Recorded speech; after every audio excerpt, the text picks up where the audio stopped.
آج کی اس ویڈیو میں بات کریں گے مسیلمہ کذاب کی، جس نے نبوت کا دعویٰ کیا اور وہ ایک شعبدے باز اور بہروپیہ تھا، اور بات کریں گے اس بدبخت کی جو نعوذ باللہ رسول اللہ صلی اللہ علیہ وآلہ وسلم کو جان سے مار دینے کا خواہش مند تھا، اور اس کا نام ابو جہل تھا۔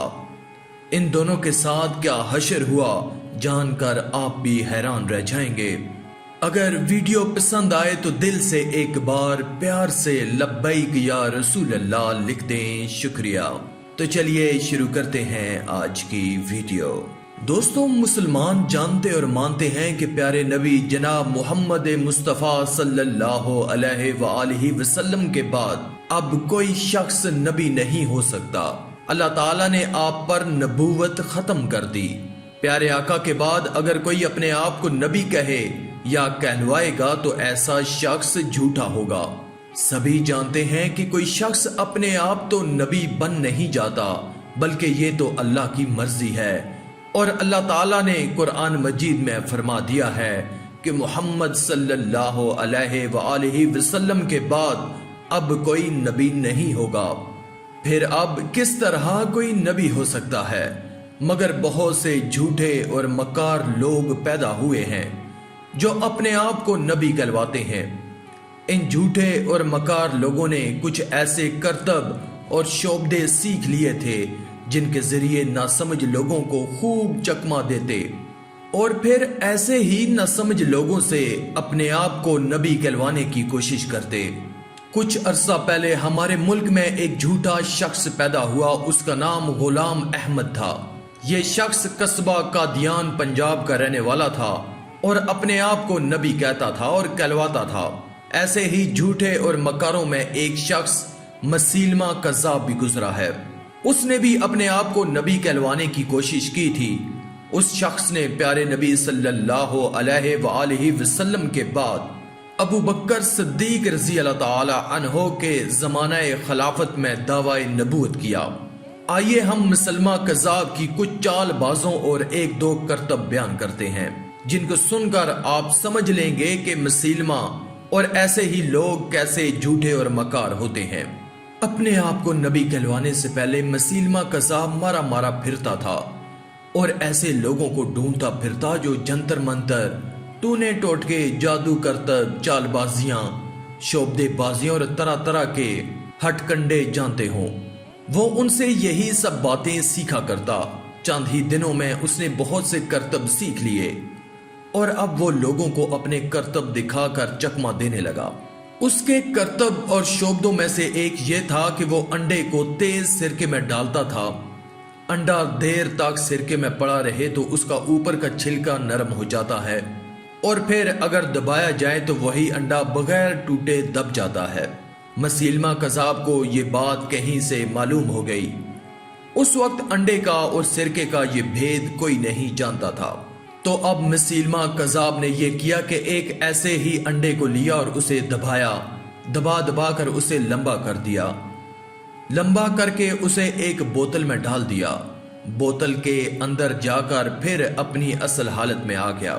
مسیلمہ کذاب نے بوتل کو بند کر دیا اور پھر لوگوں کو دکھاتا اور کہتا کہ دیکھو یہ میرا معجزہ ہے، خدا نے میرے ہاتھ سے تنگ منہ کی بوتل میں بغیر ٹوٹے صحیح سلامت انڈا ڈلوا دیا۔ مسیلمہ کذاب کے اس کرتب کو ناسمجھ لوگ معجزہ ہی سمجھے، لیکن جو لوگ اس کو پہلے سے جانتے تھے وہ اسے جھوٹا اور مکار کہتے رہے۔ مسیلمہ کذاب نے لوگوں کو ایک اور چکما دیا۔ ایک اندھیری رات میں اس نے کہا کہ آج رات میرے پاس اللہ کا بھیجا ہوا ایک فرشتہ آئے گا۔ فرشتہ آسمان سے اترے گا، جو لوگ باہر ہوں گے وہ گھر کے اندر چلے جائیں۔ اگر کوئی فرشتے کو دیکھنے کی کوشش کرے گا تو اس کی آنکھوں پر بجلی گر پڑے گی اور وہ اندھا ہو جائے گا۔ لوگ ڈر کے مارے گھروں کے اندر چلے گئے۔ رات کے وقت جب ہوا تیز ہو گئی تو مسیلمہ کذاب نے پتنگ اڑائی۔ پتنگ دمدار تھی، پتنگ کے دم میں ہلکے گھنگرو باندھ دیے تھے جو بج رہے تھے۔ رات کے وقت ڈوری تو کسی کو دکھائی نہیں دی، لیکن ہاں ایک دھندلی سی چیز بجتی ہوئی دکھائی اور سنائی دی۔ لوگ گھروں سے پکارے، یہ کیا ہے، یہ کیا ہے؟ مسیلمہ نے چلا کر کہا، یہی فرشتہ ہے، تم لوگ اپنی نظریں جھکا لو، اس کی طرف مت دیکھنا۔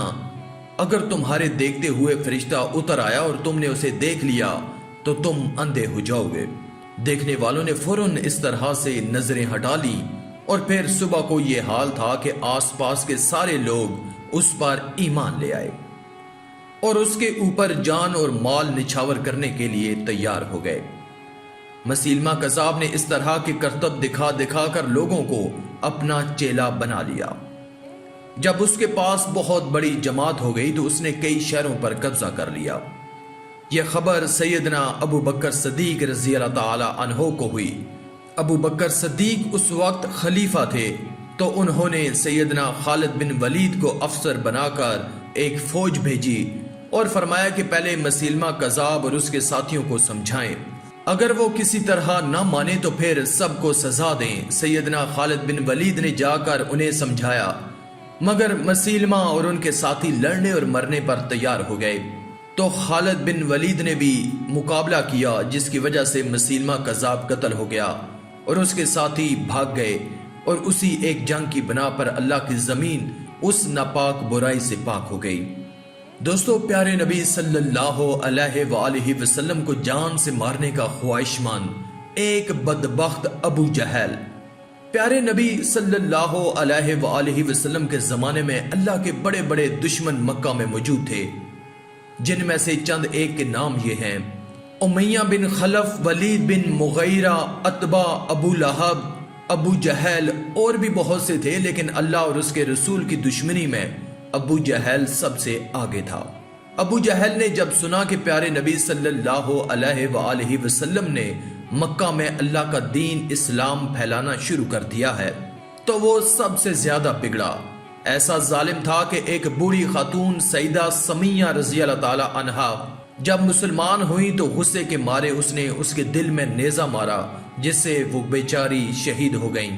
ایک بار تو اس ظالم نے رسول اللہ صلی اللہ علیہ وآلہ وسلم کے پورے خاندان کا بائیکاٹ کروا دیا۔ مکہ کے بڑے بڑے لوگوں کو جمع کیا اور طے کیا کہ اس خاندان سے لین دین نہ کریں، تم میں سے کوئی بھی نہ انہیں کچھ دے اور نہ لے، نہ بات کرے اور نہ ہی ان سے شادی بیاہ کرے۔ اس وقت نبی کریم صلی اللہ علیہ وآلہ وسلم کے چچا ابو طالب زندہ تھے، وہ خاندان کے بزرگ تھے۔ پورے خاندان کو لے کر ایک گھاٹی میں چلے گئے اور 3 برس بڑی تکلیف میں گزارے۔ اس گھاٹی میں پیارے رسول اللہ کے گھر والوں کو بھوک اور پیاس سے بڑی بڑی تکلیفیں ہوئیں۔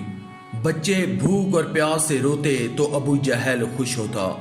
انہوں نے اس گھاٹی کی ناکہ بندی کر رکھی تھی تاکہ کسی طرف سے کوئی کھانے پینے کا سامان گھاٹی والوں تک نہ پہنچ سکے۔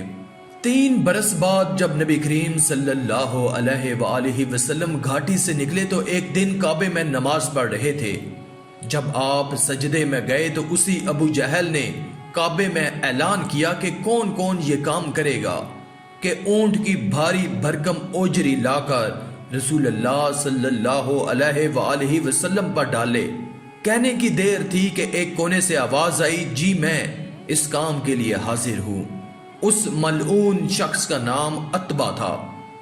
یہ گیا اور اونٹ کی اوجری اٹھا لایا اور اسے نبی کریم صلی اللہ علیہ وآلہ وسلم پر سجدے کی حالت میں ڈال دیا۔ عتبہ کے اس عمل کی بنا پر ابو جہل اور باقی موجود لوگ خوب زور زور سے ہنسنے لگے۔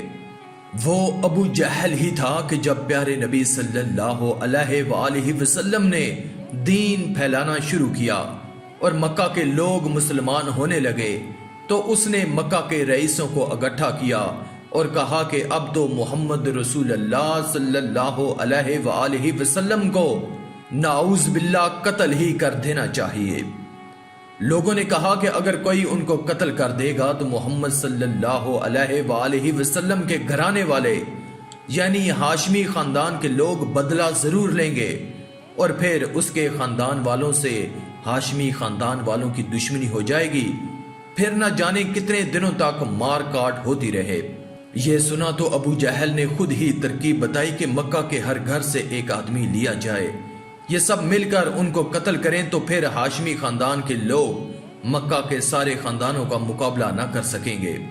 ابو جہل کی اس رائے کی سب نے تعریف کی۔ پھر ایک رات سب نے مل کر نبی کریم صلی اللہ علیہ وآلہ وسلم کے گھر کا گھیراؤ کر لیا، لیکن اللہ نے آپ صلی اللہ علیہ وآلہ وسلم کو بچا لیا اور آپ سب کے پنجے سے نکل کر مدینہ کو چل دیے۔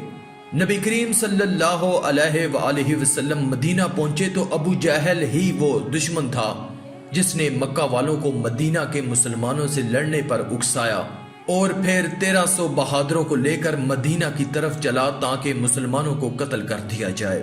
نبی کریم صلی اللہ علیہ وآلہ وسلم نے سنا تو آپ 313 مسلمانوں کو لے کر مکہ کے لشکر سے مقابلہ کرنے کے لیے نکلے۔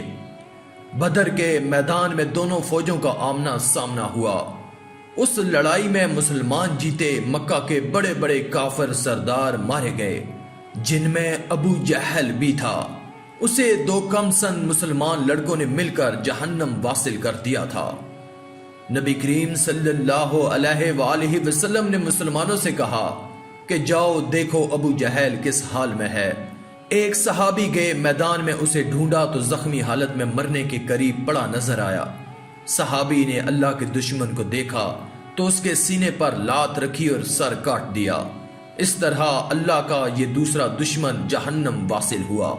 اللہ تعالیٰ سے دعا ہے کہ مجھے اور آپ کو سیدھے رستے پر چلنے کی توفیق عطا فرمائے اور دین کی بات دوسروں تک پہنچاتے رہیں، آمین۔